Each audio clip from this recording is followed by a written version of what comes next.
and welcome.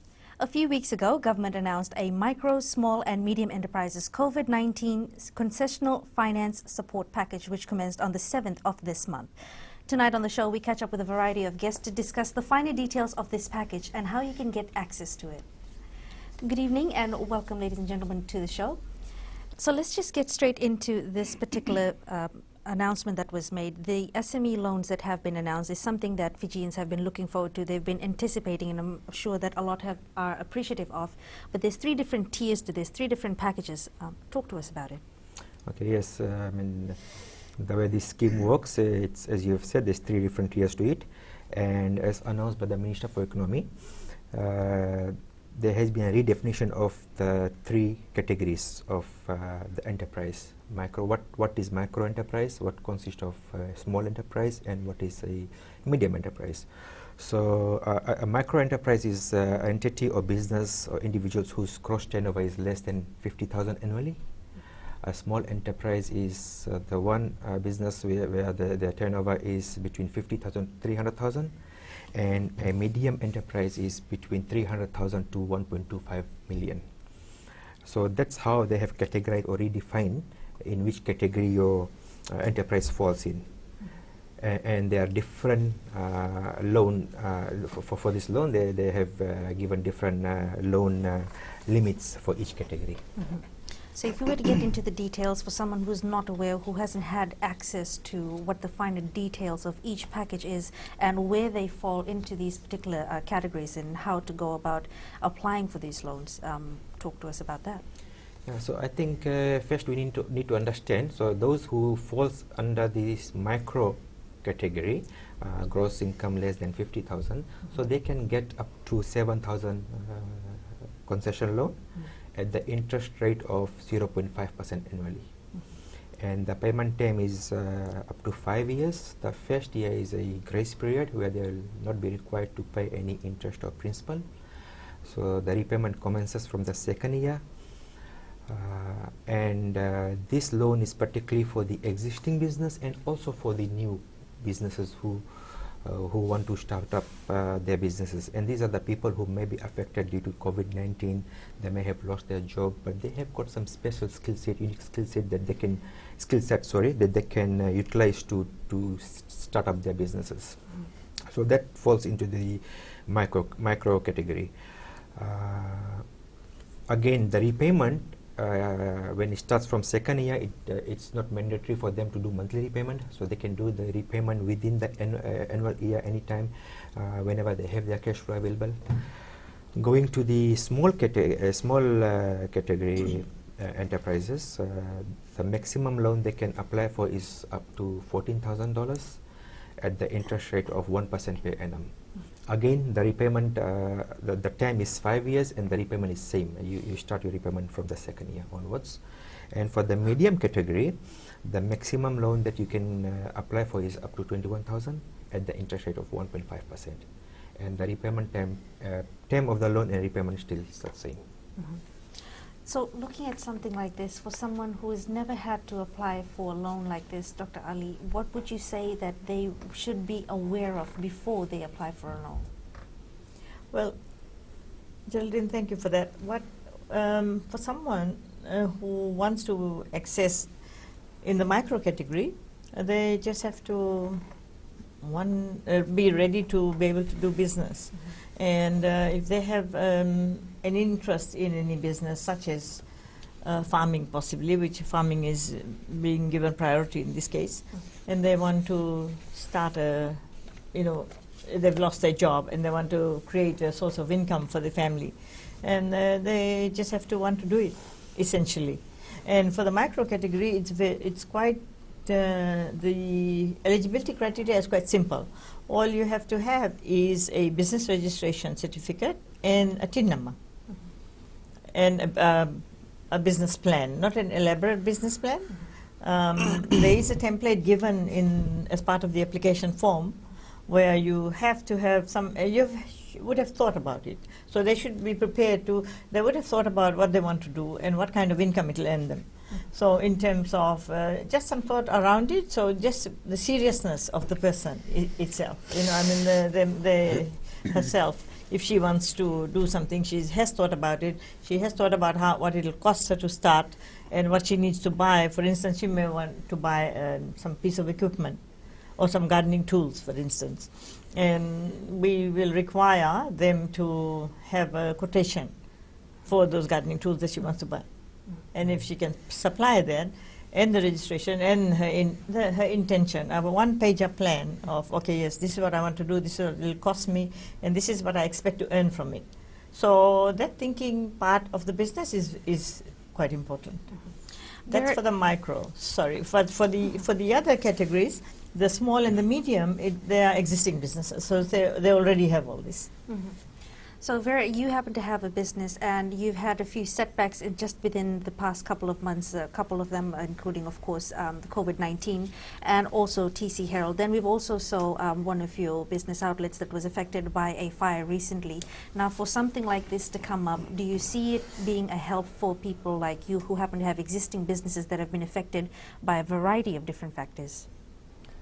Yes, I think it's very helpful. Unfortunately, I don't fall into the category of that has been outlined, but I would recommend for those who have existing businesses like that were affected. There's about 80 flea market vendors beside us who I think are good candidates for this concessional loan for existing businesses, that they could go and have some continuity plan and apply for the existing business. Yeah.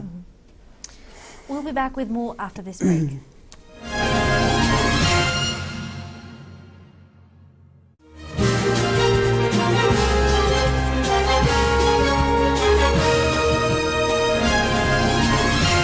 Welcome back.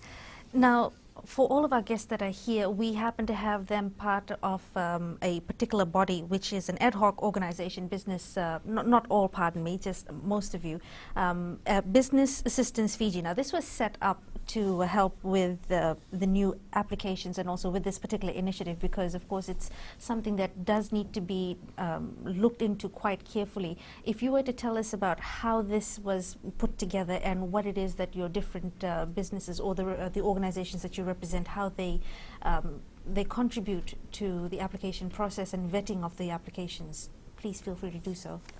I think, though it seems ad hoc, but it wasn't. The work on this started in April, and it's led on from one thing to another. So obviously, to put a program of this magnitude together or a scheme together, there needs to be preparatory work done. It's coming to fruition now. So, but that was work done 2 months back and leading on to this. Business Assistance Fiji, there was a name or a body within Ministry of Commerce, Trade, Tourism and Transport. And rather than taking a body or name out of MCTTT, this was just an add-on to assist with the program that we are running, or that this is running, sort of thing, you know. So this comprises of the Fiji Institute of Accountants, Fiji Chamber of Commerce and Industry, Fiji Commerce and Employers Federation, Women in Business, and of course the MSME group that already exists within the MCTT, as you mentioned. Correct. Dr. Nurbanu Ali, you're here as a representative of two of those particular organizations. How do both of these organizations contribute to those who are new to this particular area, who have never seen this sort of pandemic, and they need to go about getting funds, making sure that their business and also the future of the business is looked after once they get a loan? A very good question.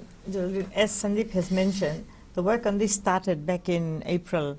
Both him and I were invited as representatives of our organization to come and help with the thought process and putting it all together in terms of definitions of SME and all that. So it started way back in April during one Easter weekend, actually. So then what it is the way we are helping is we help refine the packages, if you like, and what should be in the package and how to make it easy for these businesses who don't normally get support from the traditional financing institutions. I mean, small businesses, as we all know, are not really the flavor of the month or flavor any time or for the traditional financiers, because they don't have adequate collateral, they don't have adequate security to provide to continue the business, particularly in hardships such as a pandemic or any other, for that matter, as a disaster happens, hurricane happens, and their cash flows are not as much. They don't have a fallback position where larger businesses have. So the SMEs particularly were targeted because of these reasons, that they can't get this support, and government should step in and help and provide the support so businesses can continue. We should not, the thinking was that we should not lose these SMEs. And it is very important. Without the SMEs, a whole lot of people will be disenfranchised because they support lots of people. SMEs, whether formal or informal, the micro are not, maybe sometimes not so formal structures, but they're very, very important because they engage a lot of people. They engage a lot, the family, they engage the outer family, they engage groups of people. So, it's very important. So what we thought we will do as organizations, it's a collaborative approach between the 4 organizations, and that's really good because we will not only help with the application filling by the applicant, helping them walk through this, we will also be coaching them and providing guidance and support to, so they get the both. They're able to fill the application, they get the money, and they get the support by way of advice. So that's, yeah. Just in relation to Fiji Institute of Accountants, how we came into the picture of BAF, is a few weeks ago we did a presentation to Ministry for Economy towards the COVID-19 funds, PM's fund. The institute donated $10,000. So right after that donation, we also, myself and my fellow council members, we asked the minister that we want to have a meeting with the minister and other ministers as well to sit down and discuss how can we as an institute assist the government in these trying times. So following that, we had a meeting with the Minister for Economy, Minister for MCTTT, and other PS were available, and then we said, okay, we are accountants, we have been before I continue, just for the benefit of our audience, so Fiji Institute of Accountants, we are a statutory body. We were formed back in 1972 and by Act of Parliament. Currently we are the largest professional body in Fiji. We have over 900 members. And one of the primary objectives of the institute is to register accountants and to regulate the practice of accountancy in Fiji. So being the largest professional body in Fiji, we went to the ministry and said, look, we want to assist. And then we also and the Minister for Economy said that we have this idea for small and medium enterprise. So and that was a fantastic idea because that way we wanted to boost the economy, to promote these particular sectors. And that's how I think we came into the picture of BAF. Especially since with the aftermath of COVID-19, you see that particular sector of the economy growing with quite a number of layoffs, quite a number of people having being made redundant, and of course having to shift their focus from whatever their primary objectives were or in their careers. They would have to make a career change. Some people would have had to leave ordinary 9-to-5 jobs and probably pick up other sorts of income generating options that are available to them. Yeah. With that in mind, looking at the vetting process of these applications, since there's a number of different bodies that are part of this particular Business Assistance Fiji, how is that done? By vetting, you mean the assessment? Yes. Yes. So how it's going to happen is this, and once the applications are received, all these 4 organizations are assessors as well. We've got our members who are assessors, our boards are assessors, and FI has got a whole number of accountants around the country, and with the widest reach actually. So, which is why it was so beneficial to have all of us, because we've covered the country. And FECA is also helping us. FECS is also helping us because they've got a wide reach as well. And these application forms are available through legal aid offices as well, so all over. So once we get those, then we'll all be assessors. We'll assess applications and we'll share information with each other. And if I, for instance, I'm doing an assessment, if I have a conflict with that, so I can assess, so I can pass it off to Nitesh. I call him and pass it on to him. And we'll work with each other. and then collectively as well as individually, and then we collectively meet up with the Ministry of Trade. And we will then get together. That's then BEF resumes again, as a body, and we'll collectively look at it, because Geraldine, we may receive a whole heap of applications. The first window is June, and I don't know, we probably get 2,000 applications for argument's sake, and we don't. There is possibly government may decide to do a second tranche. We don't know, but so we'll all assess. We'll all assess and help each other to assess, right? Yeah, and I think the idea is that by getting together the priority sectors as well as the ones that are based on merits, so it doesn't matter where the application is headed, if the application has merit and if the application has a good value or venture in it, then it'll get that tick. And it's probably better that all the organizations sit together and decide on this, so that it's processed faster, quicker. And we also want to see that the applications coming in need to have a spin-off. So there's a multiplier effect in the economy, as well as employability, whether they're employing one person, 2, 3, 4, and 5. That's the whole idea. We would have mom and dads or people who have lost jobs during this period who may have thought about starting a business of their own but never actually gotten around to it. At the very beginning, we heard stories of sacrifices where some employees would give up their jobs so that others could be kept in employment. So this is probably a chance for those that have sacrificed to say, well, I was going to fall back on something because they already had a plan. And they can take up the scheme and say, let me indulge myself or the family and into making this business venture a reality, We'll be back with more after the break.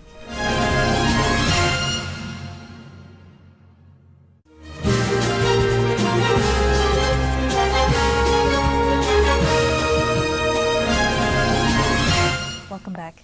So Nitesh, let's look at the applications itself. Because there's various bodies that are engaged in this particular process, let's look at where these applications can be accessed from, the application forms, where they need to be dropped off, and is there any need to have multiple application forms being dropped off at different organizations, or is just one application enough at one particular body or organization where you drop it off? Yeah, one application is enough. You don't need to do multiple applications. So, and just before I answer the question, I think this is a very great initiative. It has never been done in Fiji. The collaboration of this nature, where we have collaborated, the stakeholders sitting here, we have collaborated and working with the government to do such a project. So in terms of the applications, so we have got a couple of we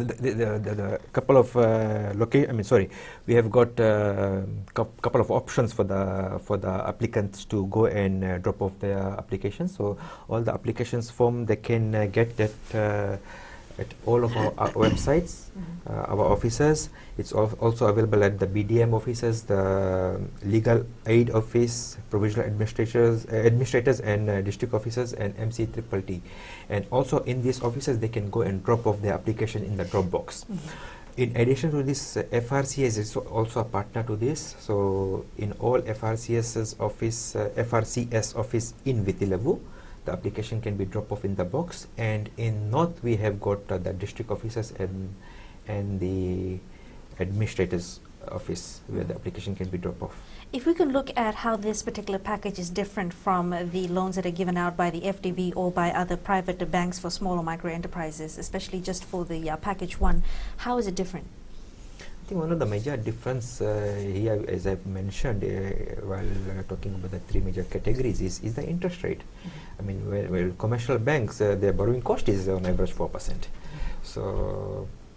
So here we're getting a loan for 0.5% to maximum of 1.5% is a very lucrative deal, and this will assist the applicants to really think and apply for, when they apply for this loan, to do something about their business. Yeah. Sandeep, if you could look at the different sectors of the economy, of course, every single sector has been hard hit, the hospitality and tourism industry being the most hard hit.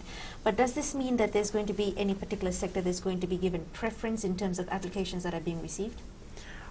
As a group, I think when we've been discussing this, not particularly, agriculture for one, perhaps, but then it also comes down to the applications that do come through. I think the criteria have been very well mentioned in the sense that there needs to be employability, the multiplying factor, how much does it contribute towards the economy, and the merits of the application forms in terms of the business venture, you know, how much thought has gone into it. And we wouldn't discriminate it by way of saying that a particular type of business will have the upper hand as opposed to another. You know, I think the work or the applications will for themselves show us the thought and the business plan that the individual has put through or the group has put through. Dr. Nurbanu Ali, let's look at something that a lot of people haven't considered. There are people out there who have never had to start off a business ever before. They don't know how to put together a business plan. This is something that is very new to them, but it's also a very lucrative package.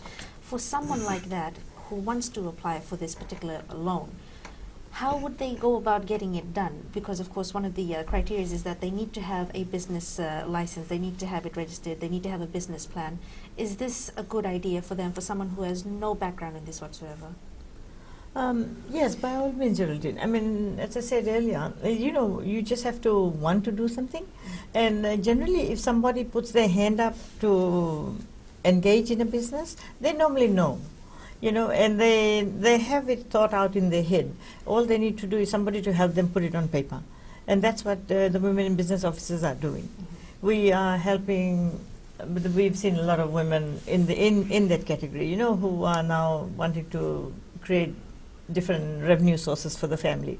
So we just ask them, what is it you are wanting to do?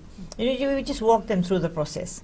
And you'll be amazed at how much they have thought about it. And they just are not comfortable putting it down. I mean, filling out any application form is a bit daunting for anyone, generally speaking. So, you know, when you have to put it all down, if somebody guides you along, and you'll be able to.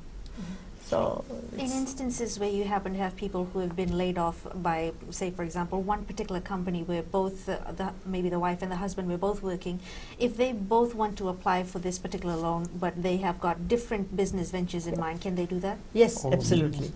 I mean, the more the merrier. I guess, like we said, the merits will decide, you know. So one household can have 3 applications, and if they've got 3 brilliant ideas, all 3 may succeed or only one may succeed. So it's not stopping anybody from saying, okay, well, one household cannot apply for, you know, 3 different applications, etc. I think, once again, just stressing that the business ideas will dictate who gets the funding and whether they're successful or not. If we were to look at the medium-sized enterprises out there, we've looked a lot at the MSMEs so far. For someone who is part of that right now, those businesses that have been affected either directly or indirectly by COVID-19, what do you think their motivating factors would be to apply for a loan like this? The concessional rate and the assistance they need badly. As I said earlier, the traditional financial institutions are not very excited to give them that extra hand. So for the medium enterprise here, they get up to $21,000. That'll serve them well, you know, especially when they're running low on reserves. The small enterprises, small, medium ones, they don't have lots of reserve to fall back onto. And to be able to sustain your business for the 3 or 4 months, you need some reserve and some, you know, money piled up, but they don't have it. And they have some, but not adequate, so this is where it'll support them very well to meet their expenses and stock up on inventory and things like that. Before we cut to a break, just a quick question. Why do you think that it's important for the government to actually head in this direction of giving out a loan and not just a grant or a handout? Oh, not a good business idea, nor is it a good business discipline. Yeah. If you want your business to succeed, you need to be aware of what your costs are going to be. Handouts have never been done well in the country because there's no ownership. Yeah. Some do, sorry, I'll retract that, some do and some don't. So if you want to have a good business discipline, then you've got to be wary of the costs that are involved with it. And this is one good way of saying that you've got a concessional interest, And this is a brilliant way for somebody to start off their business because it really is cheap money. We'll continue this discussion after the break.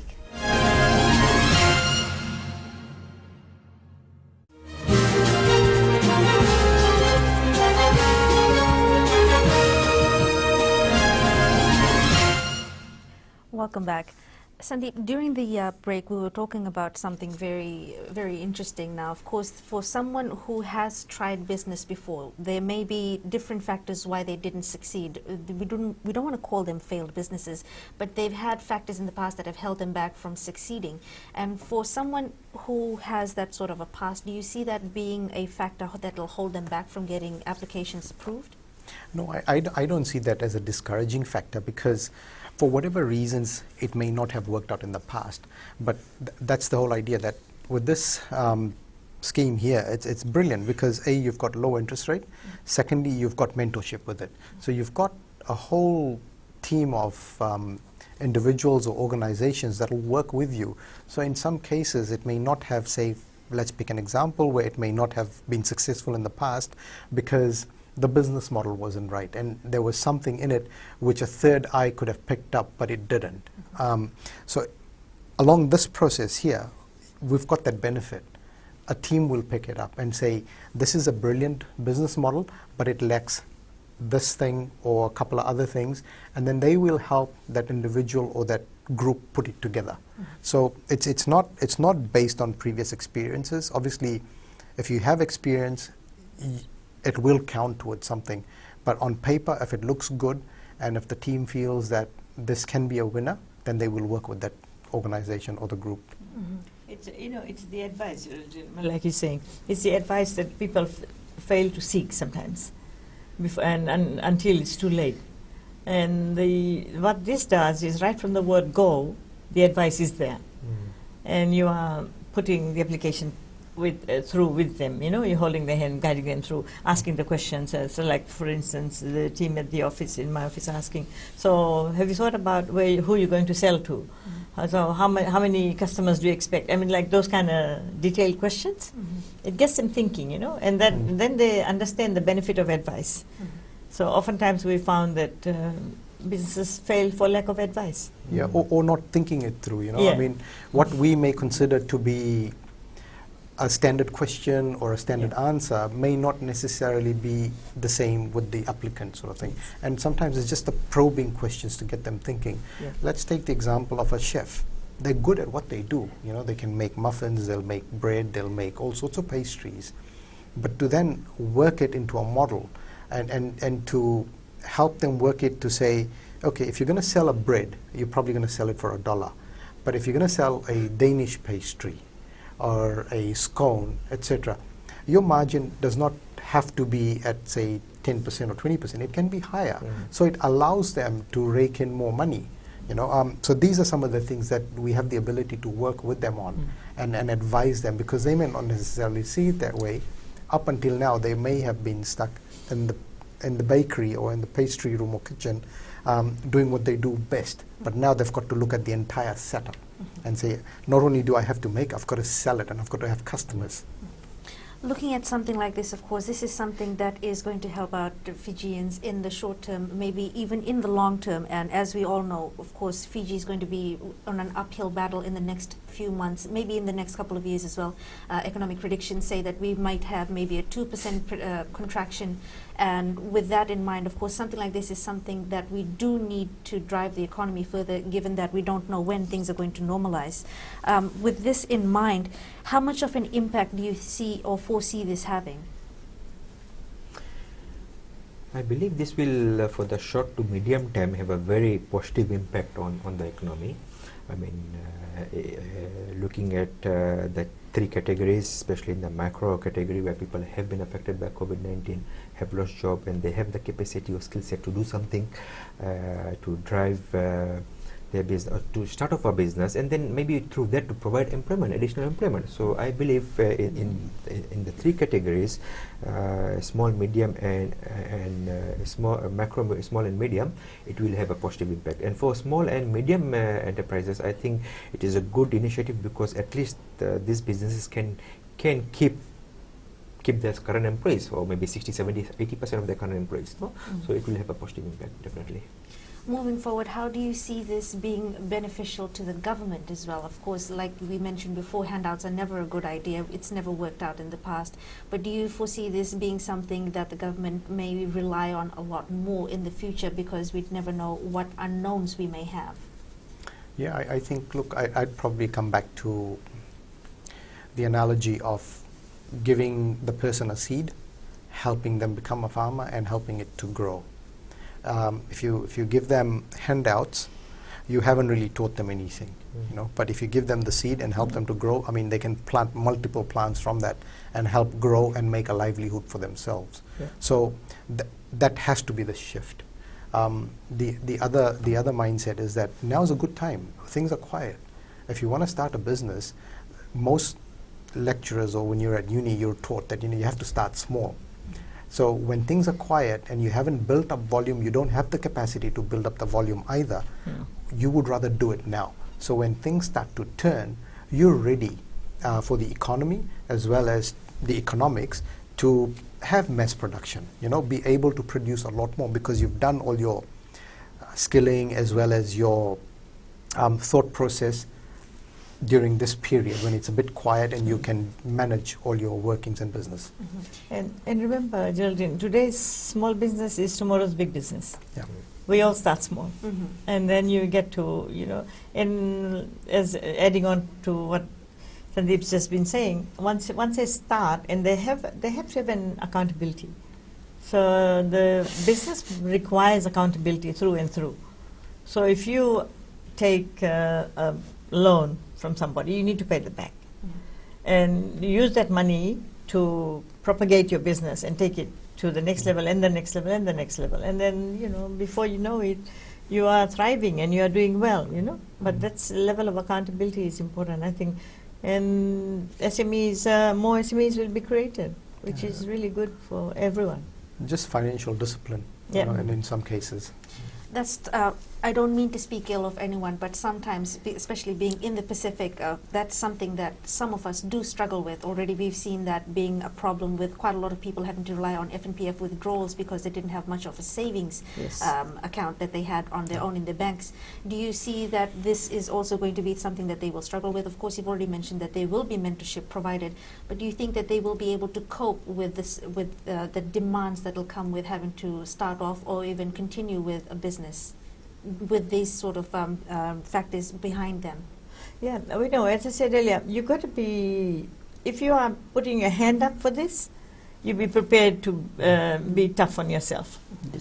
Be tough on yourself and have the discipline. Yes, I'm going to make this work. I'm going to make this work for me, because guess what? I don't have any other means to survive. Right now, I better let this money, the $7,000 that I'm getting, work for me and start generating some revenue for me. You know? And there will need to be sacrifices along the way. Yes. You know, I mean, I think a lot of the small businesses, if you talk to them, they will tell you. And the large businesses that are there now, they will tell you, whether it be sacrifices for wanting of giving things up, sacrifices with time, sacrifices with family, whatever it is, that's the way it's just got to be, you know, in order to succeed. And so the disciplines will come in many ways, whether it be financial or time. Let's make no mistake, business is not easy, but it can be done. You just have to be willing and have the mindset to do it. And the other thing they have to remember is this is a loan that needs to be repaid. Absolutely. So they have to make it work. After the break, we'll be back with our final segment.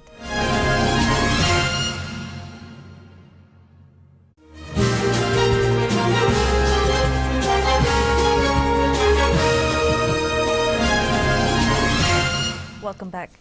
So this is our final segment. Vera, we haven't heard much from you lately, but of course we do know for a fact that the organization that you are part of, your company, Value City, is quite big, and people may not understand just how much it helps out with other businesses or with other outlets or other people that do rely on your chain, and also how it funds their livelihoods. If you were to talk to us about how moving through COVID and how you have had to support not only your business, your employees, but also safeguard those who depend on you for their livelihoods, what would you say?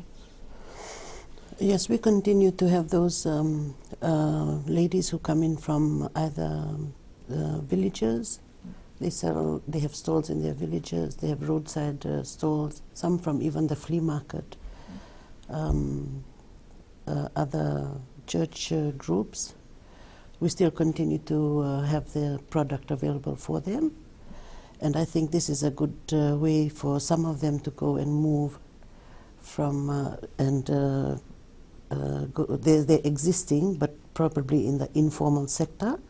It would be encouraging for them to go up with take up these loans and probably expand their business or move into slowly migrate into the formal sector.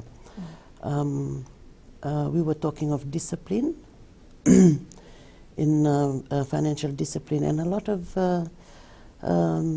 many of the ladies that I talk to, I always advise them on financial discipline, having to realize how to separate our personal expenses and our business expenses. We must separate them, and having to know. I always tell them, you pay yourself a salary and you live within the means of your salary. Your business has to survive on its own. So yeah, in a lot of ways that it is taken up and appreciated, and I think a lot of that advice will be disseminated through the organizations to those who will be starting in the mentorship of new businesses starting. We need to really define to them, because some of them would never have operated a business before. It's going to be a new thing. So it will be good for us to define the different aspects of doing, taking up the disciplines in the business. Yeah. Dr. Ali, this is something that I know that you have a very big interest in, women in business, pushing them to become sufficient also not only for themselves but also for the betterment of their families. And in Fiji we happen to have sort of migrated from the communal living into more nuclear living, and we need to look after, as Vera has said, about financial stability, looking at financial discipline.